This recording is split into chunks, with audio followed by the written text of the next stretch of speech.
And so I picked 5 people and I asked if they would meet me for a cup of coffee or grab lunch. And I don't drink coffee. So it was not about the consumption. It was about, are you willing to meet with me? Because I've made this crazy, stupid decision to quit my very comfortable job. What do you think? Interestingly, 4 of the 5 people said, brilliant idea to quit your job. You should have thought of this years ago. Now run fast and figure out what you're meant to do. One person told me I was out of my mind, and there was some expletive thrown in there. My husband, that was a different conversation. He finally was like, you know what, this is a surprise. I didn't expect this. He was not happy with me. He thought I'd been brainwashed at that conference in Chicago. In a corporate world where all employees have great leaders with no egos that create fun cultures where people can do their best work, the employees and companies thrive while doing great things for the customers, themselves, and each other. Well, we know that rarely happens.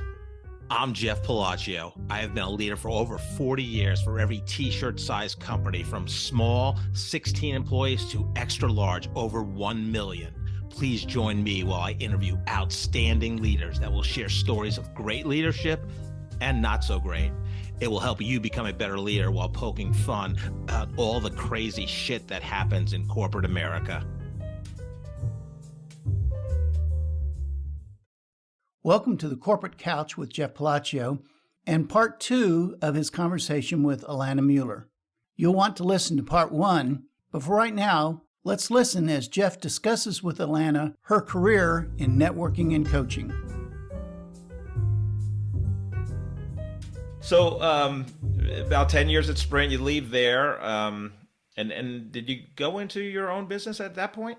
I started doing this thing that was a joke. I called it Coffee, Lunch, Coffee. And the joke was that I'd never networked before. I'd been like head down, as I just described with my conversation with Lynn Lauer, head down, overly and solely focused on the 4 walls of my job at Sprint.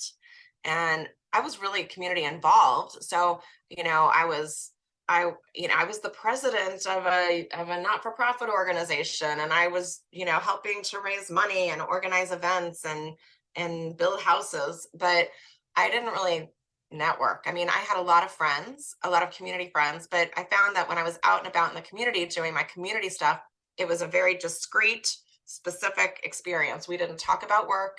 I didn't talk about what I was good at. I didn't talk about my professional dreams. I didn't ask how I could help people. They didn't ask me either. And we were all very content with that. But then, I had that experience where I decided I was going to quit my job, and I was like, oh my gosh, what am I supposed to do now? And so I picked 5 people who I knew from the community.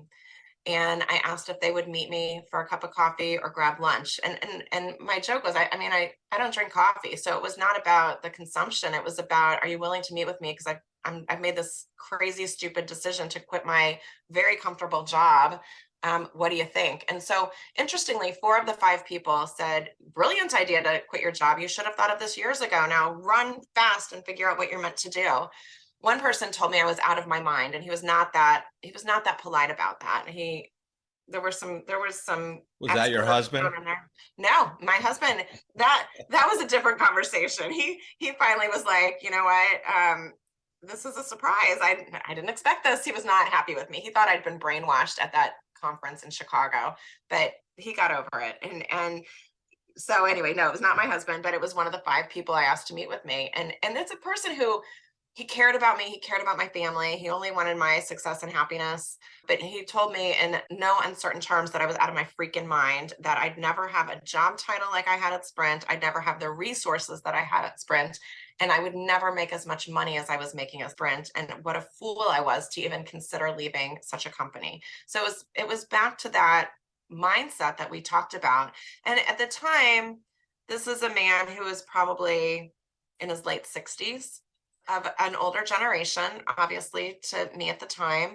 And he was the kind of person who thought I should take a job and stay there forever. And so he made me so mad. But I have to tell you, all 5 people, even they all ended those first 5 meetings with the question, what can I do to help you? And it was life-changing for me. I mean, it sounds so stupid, but what can I do to help you? They all asked the question. And my response was, well, who else should I meet? because I don't know what I'm supposed to be doing. And they all gave me the names of 3 to 5 more people.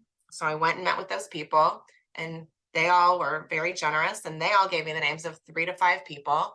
And that's what I did. It took me 9 months to figure out how to gracefully leave Sprint. But once I did, I spent the next 9 months just networking. I was making maybe a little money doing some side projects, but I was just networking.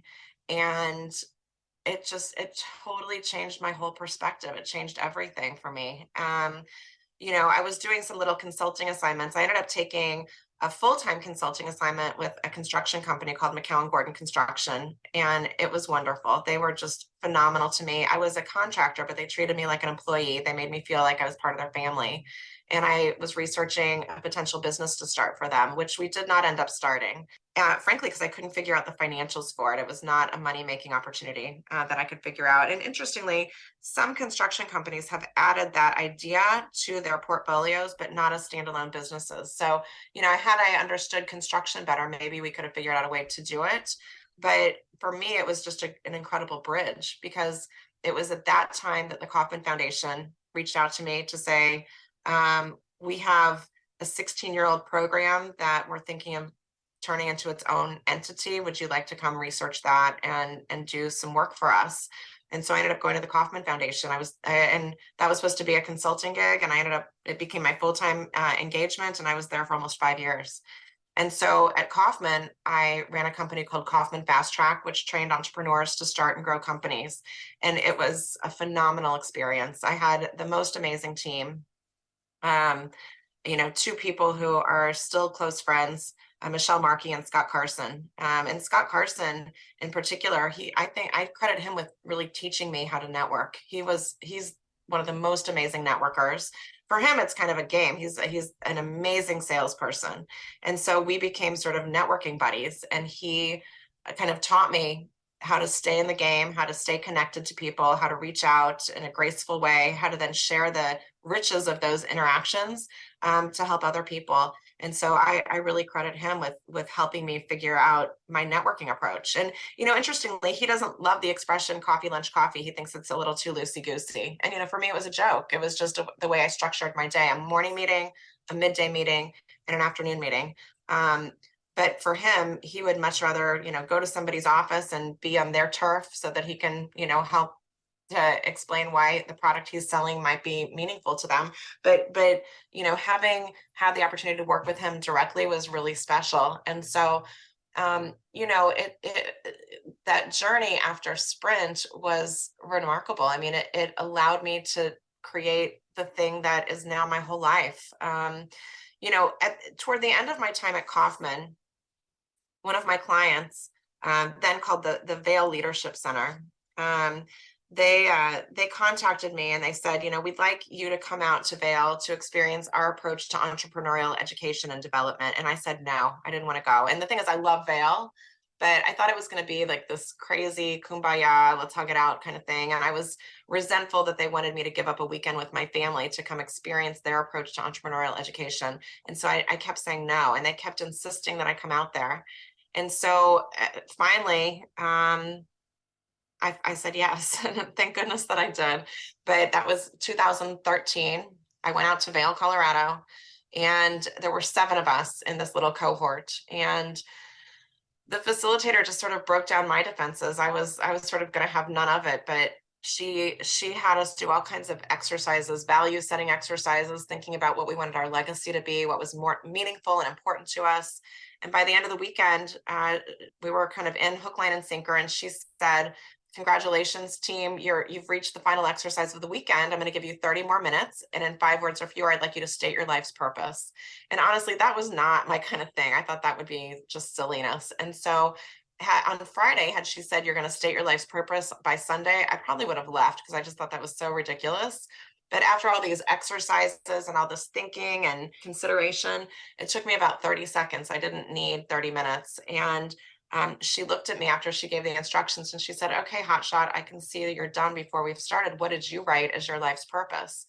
And I said, my life's purpose is to connect, inspire, and empower community. And she said, yes, it is. You can get your shit and leave. And I burst into tears. Wow.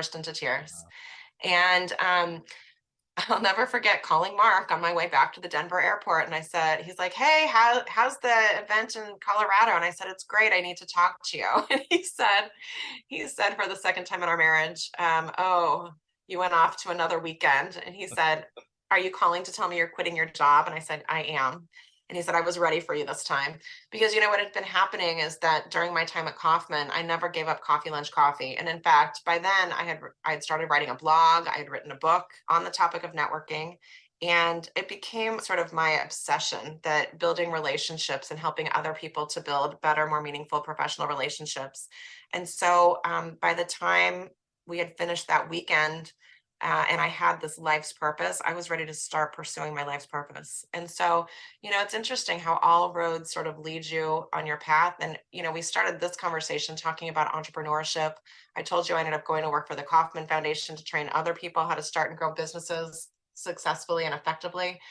And it was just my turn to now do that for myself. And so again, it took me 9 months to figure out how to gracefully leave this company that I loved. But it was time for me to pursue my own purpose. And so that's I don't even know what the original question was. I've talked too long, but No, but it's that's where I great. am. Yeah, we're going to get back to where you ended there, but there's so many different things I wanted to talk about. One is, I think even today, and you see this with people that work at companies for a long time, 15, 20, 25 years, they have no network outside that company. Right. And so you not networking outside of Sprint was, Sprint had 60,000 employees when you worked there, Yeah. right? Right. I felt like I had a network, right? Right. Yeah. And you're just doing your job. And I always tell people that. And I think the person who introduced us was Teresa Carey. Now, That's right. back then it was Teresa Moravec. And Yeah. I worked with her on some career coaching back Yeah. in the day. And she told me, when you talk to somebody on a networking meeting, you always ask them, what can I do for you? Oh, And it's so important because you need to take the anxiety out of it. She helped me because, you're out of a job. A lot of networking happens then, and you have anxiety of, yes. I don't have a job. And no one can give you a job. That's what I tell people. 99.9999% of the people you talk to networking don't have a job for you. That's exactly right. Your brother-in-law who owns a company that can't give you a job, so Right. just go in there with the attitude you want their insight. They don't have a job, and puts the other person on defensive, like, oh, I love Jeff, but I don't have a job for him, so I don't really want to meet with him. Well, everybody has their opinion. Everybody knows people at companies, and Yeah. everybody can offer that. So I think that I wanted to point that out. And yeah, and it's just interesting, kind of your 2 weekends, one with the person. Yeah. No more retreats for me. Yeah, can't wait for your next weekend retreat. Where are you going to? But yeah, so let's unpack it now. So, well, one, I want to talk about Kaufman for just a bit too. So now you go in to Kaufman basically as a consultant, but then you run it. You're the president. So what was it like to be the president of an organization? It was awesome. It was amazing. There's so much. Getting up and running was a challenge because I wanted it to be a money-making entity. When I got there, it was not. It was sort of an absolutely money-losing entity, but kind of by design. But I wanted to show the world that not only could we train other people to start and grow businesses successfully, we could do it for ourselves in a kind of an entrepreneurial capacity. And eventually, Lisa Mitchell, that wonderful speaker back at the University of Chicago, she became my board chair. And honestly, she helped me to soar. I mean, it was such a rush to be part of that organization and to take Fast Track from what was kind of basically a series of books that were being, offered to different organizations around the country to, a world-renowned curriculum that was being offered globally. And I am still to this day, so proud of the work that we did at Fast Track to enhance and streamline something that was already really good. In fact, I had taken Fast Track and Teresa Carey was my Fast Track facilitator. So, it's funny how different people come in and out of your lives, but really make an impact, make a difference for you. Teresa Carey is one of those people. So it was just so fun. And, the thing is, and I was doing it with somebody else's money. So, right, it was sort of a risk-free deal for me, potentially risky from a reputational perspective, but we were doing good work, and we were putting out a product that was a good product. And so I just felt great. I loved it. I loved being part of the team. And yes, being part of Kauffman Foundation was also a wonderful, exciting experience. But really, that fast track team is who I really thought of as kind of my core group. Through networking, a very close friend of mine, we worked together at Sprint PCS, Debbie Pratt introduced me to Teresa, Yeah, introduced me to you, and you introduced me to Dr. Michelle Robbins. It's that's right. beautiful. It's a beautiful, Yeah. beautiful thing. Yeah, So I met, Michelle Robin. Actually have a funny Kaufman story. I met her because I would go around and I'd do different talks about about entrepreneurship at that time. And she was a member of NABA, which is a professional women's organization. And I sat next to her at the dinner, and we just connected immediately. I just love her, and she's a good friend. And I'll never forget, I got a note from her, a handwritten note, which of course, this about me. Like, I really love the handwritten note. I'm a big fan. And so I got a handwritten note from Dr. Michelle Robin. And in the note, at least 2 or maybe 3 times, she invited me to come to Your Wellness Connection, her company, for a healthy lunch. She kept saying, join me for a healthy lunch. I hope that you can stop by for a healthy lunch. Looking forward to our healthy lunch. And I was like, oh my gosh, what? I'm not sure I eat healthy at all. What is this healthy lunch going to be all about? So I scheduled that healthy lunch, and honestly, we've been friends ever since. And so that was a fast track connection, just almost by happenstance. I mean, she was not specifically interested in fast track, but because I had the chance as the president of Kauffman Fast Track to go around not just the city, but around the world to talk about the work we were doing from an entrepreneurial perspective, I got the chance to meet people like her, people who've become incredible close friends, people like you.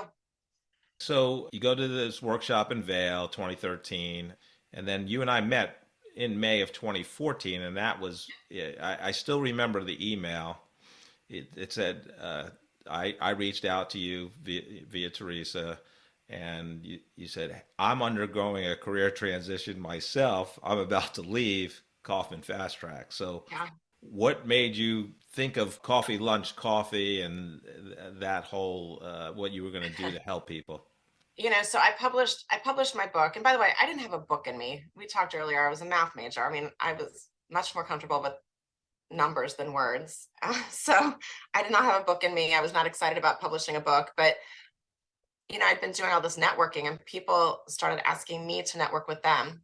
And I wondered why. And what a lot of people wondered is they wanted to know what the secret was to networking. And I thought that was so silly, but I said, oh, there is no secret. The secret is you reach out, you say, do you want to meet? They say yes, and you meet.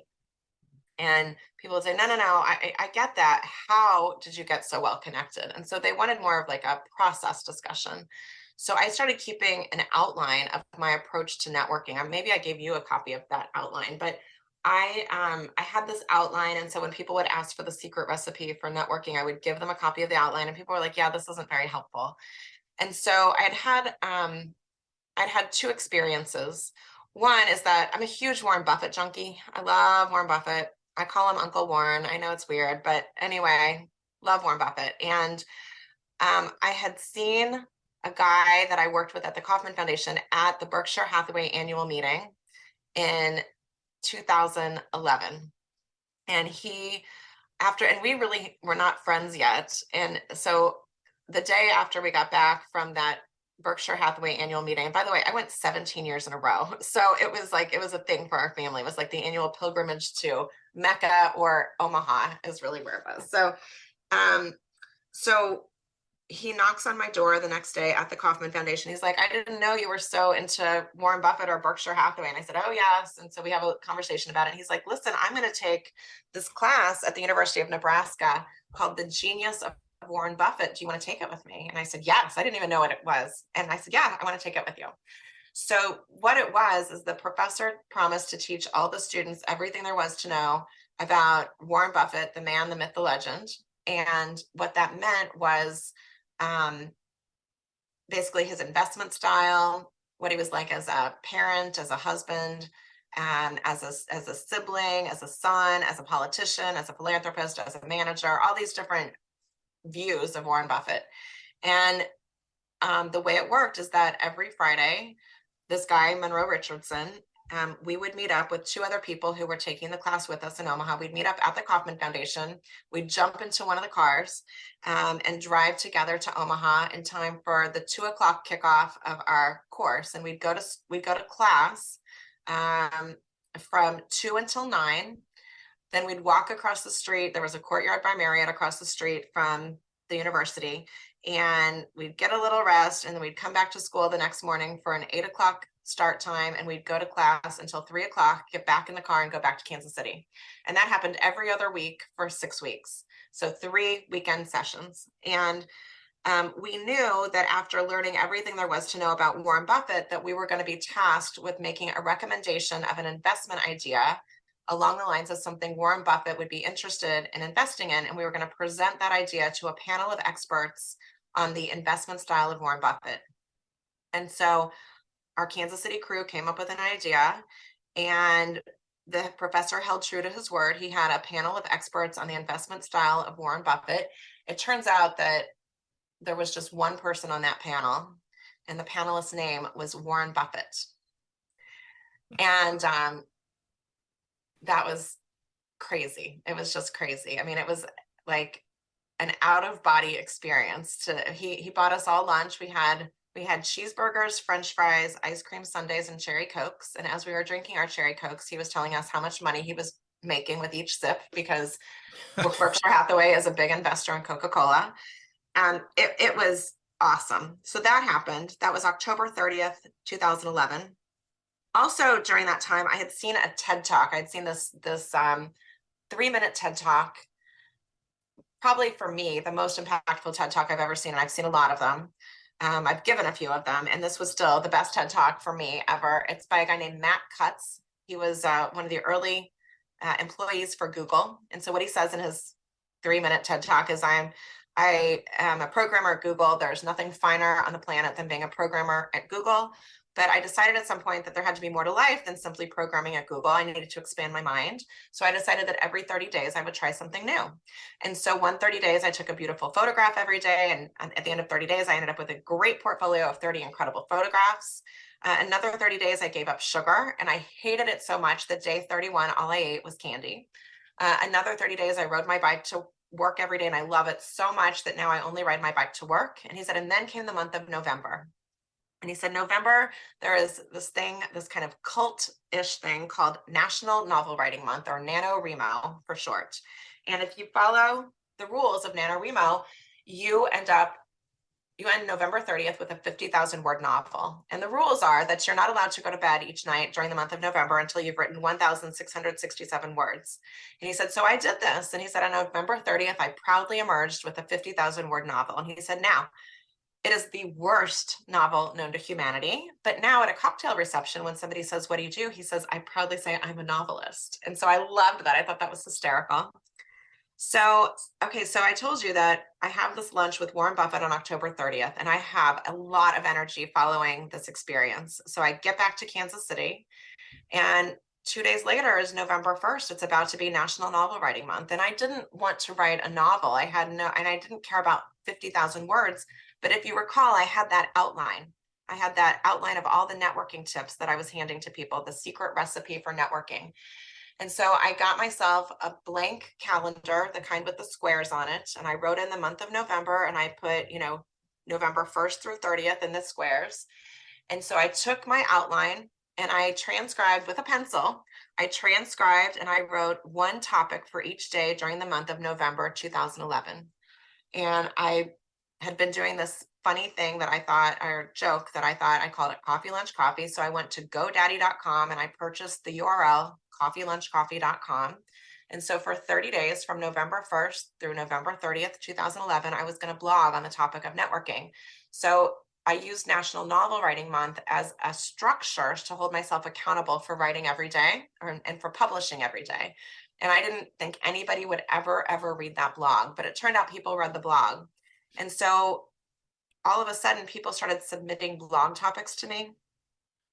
And they would say, I hope you're not going to be done on November 30th, because, here's another topic for you. And so December 1st, I had one more thing to say. And on December 2nd, 2011, I had one more thing to say. And this, by my calendar, today we're recording this on February 17th, 2023. I am still blogging, not every day. I blog about once a week. But during the month of November now, since 2011, and now here we are in 2023, at least through 2022, every November, I blog every single day in homage to that 2011 experience. Interesting. What ended up happening is that at the end of my 30 days of blogging, a girlfriend of mine, somebody I worked with at Sprint, contacted me and she said, hey, I've been following that blog you've been writing. Would you be willing to print copies, like print all the copies of all the blogs and bind them, and then I can give them as Christmas gifts to my team here at Sprint? And I said, you know what, I don't have time to do that for you, but you can feel free to, print them and publish them or whatever you want to do. Well, then somebody else contacted me with the same request. And I was like, oh my gosh, could this be a book? And so at Kaufman, I'd been doing some work, not for myself or for Kaufman, but from a client perspective, with a woman who owned a self-publishing business. So I called her and I said, do you happen to know any editors who do independent work? So she connected me with an editor in New York City. And I guess the rest is history, because I published that book in 2012. And when the book was published, I got a call from somebody at the St. Louis Business Journal, and they said, our publisher, Ellen Sherberg, noticed that you wrote a book on networking. Would you be willing to give a talk at our upcoming women's conference on the topic of networking? And so I agreed to do it. They paid me to do it. I didn't think people were going to pay me to talk about networking, of all things, but they paid me to do it. And following that talk, I was hired 40 more times that year to give talks on the topic of networking. So I will tell you, I didn't make enough to live on, but I made a stupid amount of money for something that I was never supposed to do in the first place. And so when that Vail conference came around and I had now a life's purpose and I had become obsessed with coffee, lunch, coffee, I knew that I needed to go figure out how to build a business out of it. Yeah, incredible. So many things to talk about there. First thing I'm going to mention, what a phenomenal experience at the invest and learn about Warren Buffett and have Warren Buffett take you to lunch. And the other thing I love the writing challenge. And when you said the calendar and all that, there's Jerry Seinfeld, obviously a successful comedian, a successful business person, but young comedians would come up to him and say, what advice would you give me? And what he did was he had a calendar, and every day he did something, he put an X on that day. And similar to what you did with the writing challenge. And his thing per day is, I write a joke, at least one joke a day. And I do it every day. I didn't know that. That's really cool. Yeah. So, I mean, it's the process, right? You know the process, and it's. Well, one of my current heroes, I guess, of the literary world is James Clear with his Atomic Habits. And, I think that James Clear is onto something, and this, Jeff, but it's basically what James Clear says is get 1% better each day, not 1% worse each day, because it also has an exponential impact in a bad way if you have a bad habit. But if you get 1% better each day with a good habit, the exponential impact of that is, it's just mind blowing. And so, and interestingly, I think a lot of people picked up habits, good and bad, during the pandemic. And so anybody who picked up a good habit right now, they should just be like killing it in terms of, the goodness that it's brought to their lives. Some people picked up bad habits and they're suffering for it now as a result. But this idea of holding yourself accountable and improving just a little bit each day is, I think, a really cool way to go. Yeah, I love James Clear, and I think that in combination with a book I just read, which is the 12-week year. Oh, yes. You put those two together, I think you have a powerful template, format, process to really improve yourself. So let's talk a little bit about networking. So, I think it has again, people, Frank Manura, our friend, Yeah. he doesn't like the word networking, Yeah. and networking, the word is almost like the word sales. Oh yeah. So you think of a salesperson, you think of, I'm going to bang your head against the, hood of the car until you buy this car. You're forced into a sale. But Bob Berg, who, I think we both love his book, The Go-Giver, he says the word sell comes from the Old English root selene, which means to give, Yes. right? And I think it's very similar to networking, which, it could be slash relationship building or whatever. Yeah. It's the same thing. Networking is really to give. How can I help that other person? 100,000,000%. You got it. You nailed it. So now it's a kind of, you've made this business. And by the way, your book is Coffee Lunch Coffee. Recent college graduates that's come to me, I say, you need to learn how to network. I'm going to give you a short dissertation on it, but get this book. It's going to help you. Job seekers, the 30-year career professional that worked for the same company, get this book. But there's a couple different things surrounding, like what type of companies approach you to, to help them, as well as, I think, most introverts, they say, oh, networking, I got to meet with somebody. How do you bring these people out of their shell to help them? Okay, well, so on the types of companies, honestly, nobody can be everything to everybody. But I say my approach to networking is good for anybody who's open to it. So it can be any industry. And honestly, I've worked with so many different industries. A lot of my clients come from banking, legal, accounting, and other financial services, real estate. So a lot of professional type services, a lot of universities, a lot of trade associations. So industry associations, Rotary clubs, chambers. But I think the point is, it's really anybody who's open to it. So when I teach on the topic of networking in sort of I'll call it like an auditorium or a classroom format, the class sizes have ranged from 5 people to 1,000 people. And so I think it just sort of depends who it is that you're delivering the message to. And frankly, I've spoken on the topic anywhere from 15 minutes to literally 12 and a half hours. When I teach a college course, 12 and a half hours. And so I can go on about this all day long if we need to, because I just think there's so many layers to unpack and ways to experience it and to practice networking, but in a way that is really, as you described, about giving. And I love that you brought kind of Bob Berg's approach into our conversation, because that's what it is. I always guarantee, and I know it sounds a bit trite, but the more you give of your time, information, and resources, the so much more you get back. I try as hard as I can to be a giver in that way. One of my very favorite books is Adam Grant's Give and Take. And, he talks about the importance of giving, being a giver, that the most successful people are the givers. And so I always want to be a giver.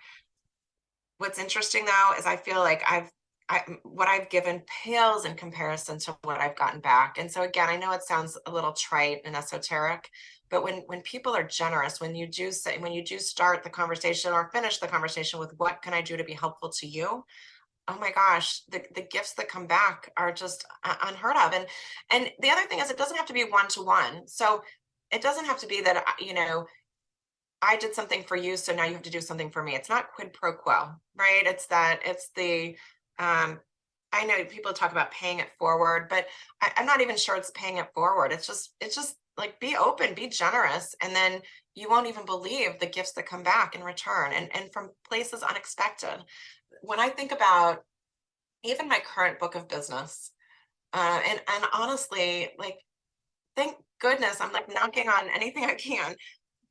My business is busier than ever, and honestly, when I think about the current clients that I have, I can attribute a huge portion of my current business to two people. I mean, I have to trace it back. It's almost like the family tree of where did you get this client? It's like the diagram that you build. When I think about that flow chart and I think about who has been helpful to me, right now it goes back to 2 people. And when I think about what have I done for them, I think nothing. I don't know what I've done for those people. And that's probably not true. I mean, if you were to query those 2 individuals, what has Alana ever done for you? Maybe there's something I've done for them. I could even tell you some things I've done for them. But again, I feel like it pales in comparison to the gifts they've given me. So that for sure is, I just think the most important piece is that giving piece. So I love that you brought that up. Yeah, I mean, and so one of the things I don't know, struggle is the right word, but it's a balance, right? You know, and I'm very curious how you do it. You know, like you have work to do, you have clients, Yes. you still obviously need to maintain, you know, great relationships as well Yeah. as meet new people that you can help, right? Yeah. And so how do you balance that? You know, I don't have a secret formula. What I'll tell you is that sometimes I have to like rebalance, like reimagine what that looks like. And over the last few years, I noticed that I guess I would say I was responding more than I was reaching out.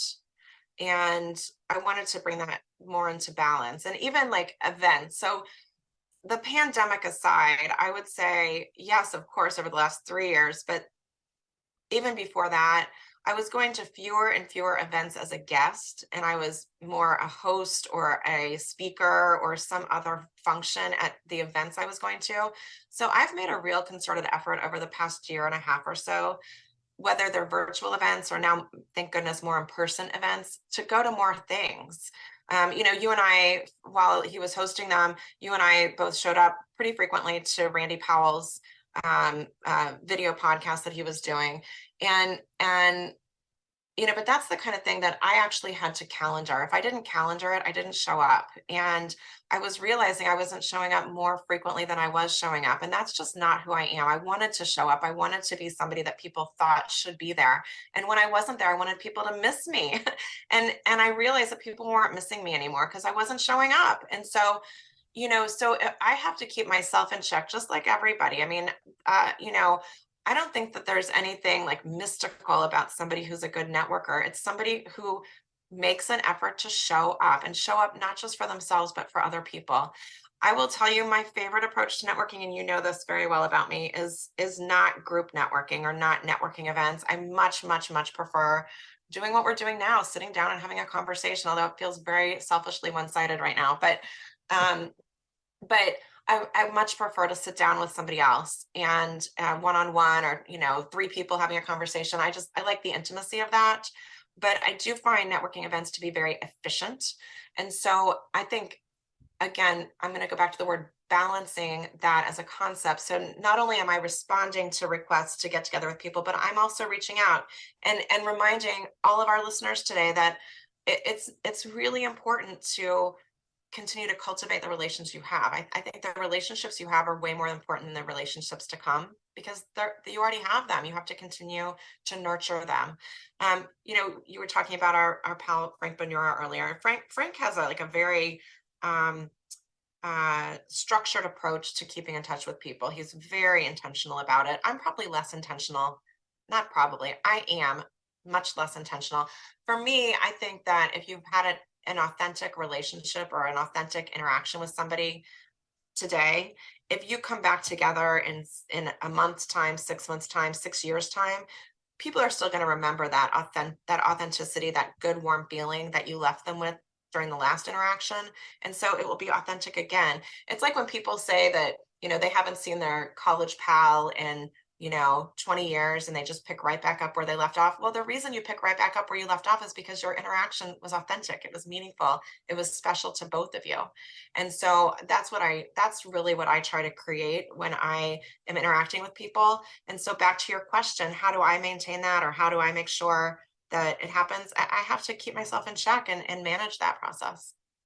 Yeah, that's great. Yeah, so I like to end each episode with kind of advice to 2 different groups of people. So the first group I'm always empathetic to is recent college graduates, helping them get a job. So what advice would you give a recent college graduate or somebody ready to graduate this semester in terms of getting a great job? Okay, so honestly, my answer has changed over the last few years to this question because the group that you're talking about is essentially the class of COVID, and they are more isolated than you and I were. They certainly have more technological tools at their disposal. So not only Zoom, but their mobile devices, the internet. You and I didn't have that, and so we were the beneficiaries, right? And it was harder, right? But it was more manual, but it forced us out of our houses to get in front of people. I implore today's college graduates or coming out, recent college graduates, soon to be graduates, please, please, please, please, please don't sit on your couch. Don't sit in front of your desk. Don't sit in front of your ring light or in front of your phone all the time. Please get out and about, interact with human beings in person in a way that is meaningful. I don't mean go to every single networking event, but pick some that are meaningful to you. Get involved in the community in some way, but do something that gets you out and about and among people. That is my number one piece of advice. It doesn't have to be to find a job. It is simply to interact with other humans. And I'm very worried about the generation today because they are so much more isolated than we ever were. If we're feeling the mental health challenges of the isolation that we've all been sort of uh, subjected to over the last 3 years, imagine what a young person is. They don't even know the difference. And the way that they come alive when they get in front of other people is fascinating. And so I just can't say how important it is to make sure that they're not just sitting at home or sitting in isolation. Amazing insight. Amazing. That's great. How about the other group I'd like to address in terms of your insight? So remember the time, whether it was Sprint or Chemical, when you had your first direct report, so from an HR perspective, you're now a leader, a manager of people. What is that? What advice would you have to a new leader to help them and them improve? I would say there's a lot there. I've been talking to a lot of leaders, a lot of people who manage other people lately, because they're feeling frustrated. It kind of goes back to our previous question. People are kind of in isolation, and the way that work works is different. And so my advice to managers is to make sure that you have some flexibility, understand who it is you're interacting with, know your audience. I say that to everybody, know your audience, but as a manager, know your audience in a way that you understand their preferences and what's important to them from a work perspective, but also set some boundaries. I'm good with setting boundaries. As a manager, I think people today are so worried about losing good employees or losing good associates that sort of anything goes. And I just don't think that's really okay. I think people like to have some structure. And so if you want to see people in the office, say, I want to see you in the office. It could be 3 days a week. That's fine. So maybe people have to come to the office Tuesday, Wednesday, Thursday, and then optionally they have Mondays and Fridays where they can work remotely. I believe that people are working even if they're not in the office. I know that, you don't have to see somebody to know their work product. But I do think that there's value to water cooler discussions and bumping into somebody, unless you're very intentional about, structuring a networking call by Zoom. When people get on Zoom or whatever platform they're using to have a video call, they're usually not saying, so tell me about your kids or, what'd you do over the weekend? Maybe there's a little small talk before a meeting, but usually the meeting is the meeting. And then you get off Zoom and then you go do your work. And so those more personal interactions happen in person. So as a manager, set your boundaries, set your expectations and make them known. And frankly, once you do that, and while still maintaining some semblance of empathy and consideration for your employees' preferences, make sure your employee base knows your preferences. And if they're not willing to abide by them, maybe they're not the right person for the job. Love it. Alana, you're a gift to Kansas City. I'm grateful I can call you a friend. Thank you so much for being on the episode today. It was my privilege. Thank you so much, Jeff. Oh, I just love Alana Muller. And like many of the guests, she had a journey early on in her career, not mapped out, but she was this entrepreneur in growing up, just as a young child with her Alana Renee Enterprises, ARE. and it was a fashion design type thing. And then that whole entrepreneurial bug was all throughout her career. Joe, what did you take away from the episode? Yeah, Alana is somebody that I actually knew at Sprint. I actually worked in her department, worked with her for just a few months for a while at Sprint. But what I remember about Alana was that she was obviously a delightful person and charming person, and how intelligent she was. I remember that she's the kind of person that could walk into a room and immediately the IQ of the entire room was raised by 20 or 30 points just by her presence being in there. She had that kind of an impact on people and on the group. But the thing that I took away from that was her own perception of herself in her career at Sprint, when she thought that she was doing a good job of networking. And so she was going around and meeting all these people and everything. And then she came upon somebody and found out that she wasn't doing as good of a job networking as she thought she was.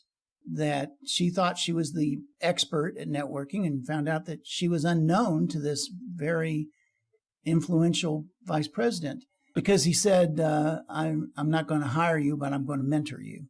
And because of that. And so what came out of that was the concept of Sprint at the time, at least, was a huge organization, was 50, 60,000 people. And it was very easy to network just from people in your cubicle, in your office, and the floor that you worked on. And you could easily get the impression that you were networking with a lot of people, but actually Sprint was an extremely incestuous network.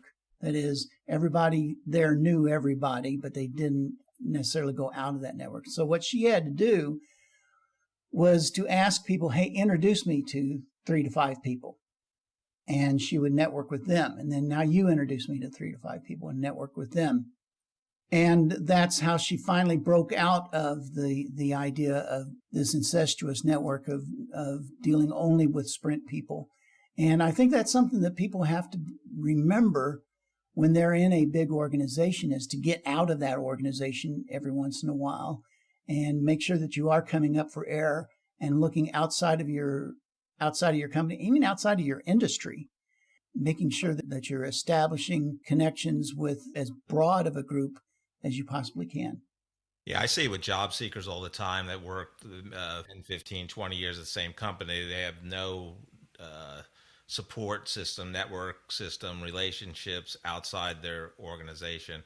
So she writes the book on networking. It's a networking how-to book, and one of the best out there, called Coffee, Lunch, Coffee.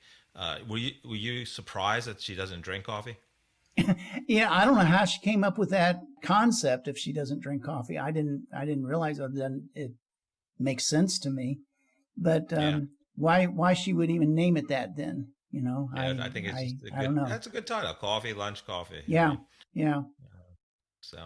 Well, any leadership words of advice you want to impart on our listeners? Yeah, this actually reminded me of a quote from that great philosopher Calvin, who once said to his stuffed tiger Hobbes, "People think it must be fun to be a super genius, but they don't realize how hard it is to put up with all the idiots in the world." Thank you so much for listening to this episode of The Corporate Couch. If you enjoy the podcast, I would love for you to take 2 minutes out of your day to rate us 5 stars and write a review. Please join me next week to learn from another great leader sharing their professional journey and insights.